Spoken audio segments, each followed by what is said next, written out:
Il y a des auteurs dont la passion profonde réside dans cette idée de mettre en commun des personnages, mais non pas pour voir les rapports qu'ils vont entretenir les uns avec les autres, mais plus pour voir jusqu'où ils vont être capables d'aller pour potentiellement se duper, voire même se manipuler.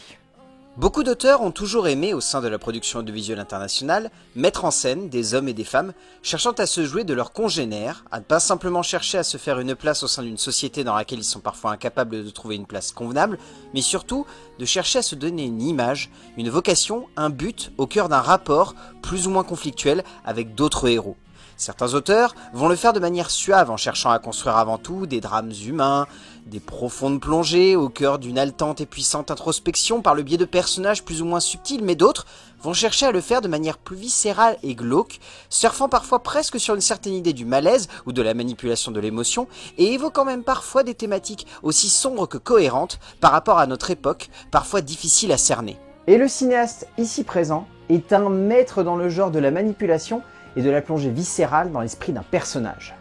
Un cinéaste venu de la Corée du Sud qui a su rapidement s'imposer, presque comme le chef de file d'un mouvement de création audiovisuelle qui depuis a su totalement et magnifiquement emporter et passionner de nombreux cinéphiles à travers le monde. Un metteur en scène que l'on peut qualifier de génie, tant peu importe le genre qu'il choisit d'investir, il parvient toujours à donner lieu à un moment d'immersion et de fascination particulièrement haletant, mais toujours cohérent par rapport à ce qu'il cherche à raconter, par le biais de ses personnages, de ses histoires ou simplement de son contexte de création. Park Chan-wook est un cinéaste visionnaire, un grand metteur en scène, capable de donner lieu à des œuvres surprenantes, enivrantes, haletantes, trépidantes, mais surtout des œuvres cherchant à mettre en scène des héros divergents, et parfois même glauques, ne se comprenant pas et refusant d'ailleurs d'essayer de le faire, ou même de se mettre au diapason avec la société dans laquelle ils évoluent. Et cela est parfaitement mis en relief dans son deuxième long métrage qui a mis beaucoup de temps à arriver chez nous, mais qui reste le plus représentatif d'à quel point dès le début de sa carrière, il avait tout ce qu'il souhaitait mettre en relief en tête. Œuvre aussi bien visionnaire que particulièrement accrocheuse par son pitch, elle a mis du temps à débarquer dans nos salles, mais s'est rapidement imposée comme un moment de cinéma purement et simplement audacieux, racontant l'histoire d'un incident à la frontière entre les deux Corées, mais nous emportant également dans un récit extrêmement humain et sensible qui surprend dans son évolution. JSA est la démonstration de force d'un cinéaste ne cherchant pas uniquement à raconter une histoire prenante ou celle de personnages explorant les méandres de l'âme humaine, mais bien plus encore, c'est un film qui commence comme une œuvre politique et un polar noir extrêmement bien construit, pour doucement se diriger vers l'œuvre humaine et touchante, cherchant à raconter une histoire d'espoir historique au cœur d'une rencontre qui pourrait transformer les mentalités, mais bien plus encore que cela, c'est un film qui pose les bases graphiques et dramatiques du cinéaste, qui brille par une composition du cadre, du montage et de la mise en scène qui ne laisse clairement pas indifférent tout de son nom. C'est un grand moment de cinéma, poétique, graphique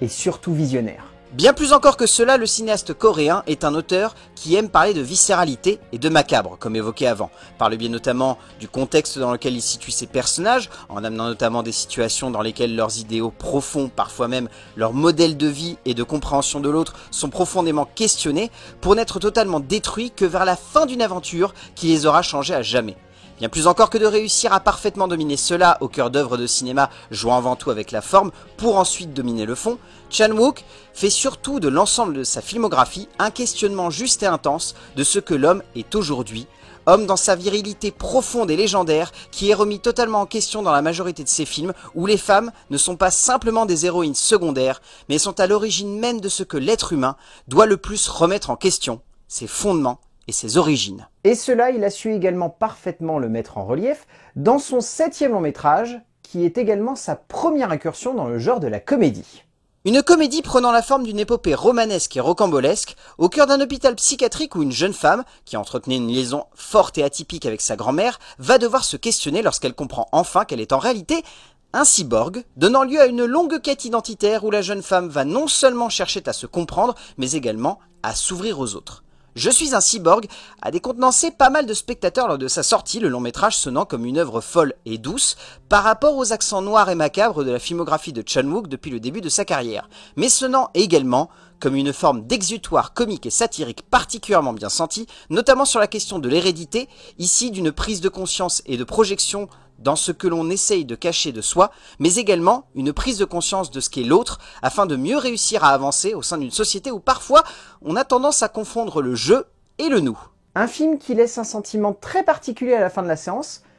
et en même temps, c'est un petit peu le but, je pense. Le cinéaste sud-coréen ne cherche jamais simplement à poser son récit et attendre presque que le spectateur comprenne ce qui se passe devant lui. Et en ce sens, c'est ce qui le rend assez fascinant par de nombreux aspects. Et c'est surtout ce qui fait que ses œuvres ne sont jamais et heureusement enfermées sur une ligne de compréhension qui pourrait être linéaire. Que ce soit dans la manière de gérer le rythme de ses œuvres, que ce soit dans le travail profond de ses mouvements de caméra, parfois tout simplement sidérant de maîtrise et de beauté, que ce soit par le geste cinématographique qui doit en découler par la suite, en termes de narration et de scénographie, le cinéaste utilise tous les outils imaginables pour emmener son ensemble cinématographique dans une direction toute sauf linéaire. Ainsi, le spectateur n'est jamais mis dans une position de simple spectateur justement, mais se retrouve totalement plongé à côté de ses personnages pour mieux comprendre leurs tourments, leurs traumas, leurs questionnements et leur envie d'avancer malgré tout ce qui se passe autour d'eux. Et son passage aux États-Unis lui permettra de tenter des choses, même si je pense foncièrement que c'est pas la meilleure preuve de son talent. Un film sombre par son pitch, par sa forme, mais également une œuvre souhaitant apporter un style et une patte différente au cinéma de Chan-wook, le metteur en scène ne perdant rien de sa fougue et de sa folie dans sa manière de gérer le rythme, de cette histoire surprenante d'une jeune fille perdant son père et voyant débarquer dans sa vie un oncle qu'elle n'estime pas et qui ne va rien faire pour. De ce pitch surprenant, le cinéaste coréen tire de Stalker avant tout une ambiance froide et macabre qui emmène et domine ce récit pour un moment de cinéma où l'on peut fortement questionner de nombreux éléments d'écriture et de compréhension des personnages, mais où il ressort un lien évident entre les précédents films du metteur en scène et le contexte dans lequel il se retrouve ici, pour un moment de 7e art prenant et glaçant, où l'auteur ressort une énergie et une intensité dans la continuité de son récit qui prend littéralement aux tripes et ne nous lâche pas d'une seconde jusqu'à l'aboutissement de ce parcours où la mise en scène est encore une fois folle et vertigineuse. Et le voilà qui nous revient, tout de même 6 ans après son dernier long métrage, pour une œuvre qui semble toujours aussi énigmatique et également très fascinante sur le papier. Un projet de cinéma aussi bien symbolique que palpitant sur le papier. Un thriller prenant la forme d'une enquête policière qui pourrait être simple sur le papier, mais qui, on le sait, entre les mains du metteur en scène coréen, peut donner lieu à une œuvre folle et démentielle, largement à la hauteur des attentes que l'on peut placer dans un tel projet de cinéma. Indéniablement, ce Decision to Live est un projet de cinéma purement et simplement fou de la part de Park Chan-wook. Le genre d'œuvre qui suffit simplement avec son pitch à titiller une curiosité indéniable chez le spectateur averti, cherchant à se plonger dans un univers sortant de l'ordinaire, ce qui a clairement l'air d'être le cas, avec une œuvre qui a profondément marqué le dernier festival de Cannes et qui sonne comme le retour tant attendu d'un auteur qui n'a clairement pas fini de nous surprendre, de nous étonner et de nous passionner. Et cela, je l'espère profondément, pour encore de très nombreuses années.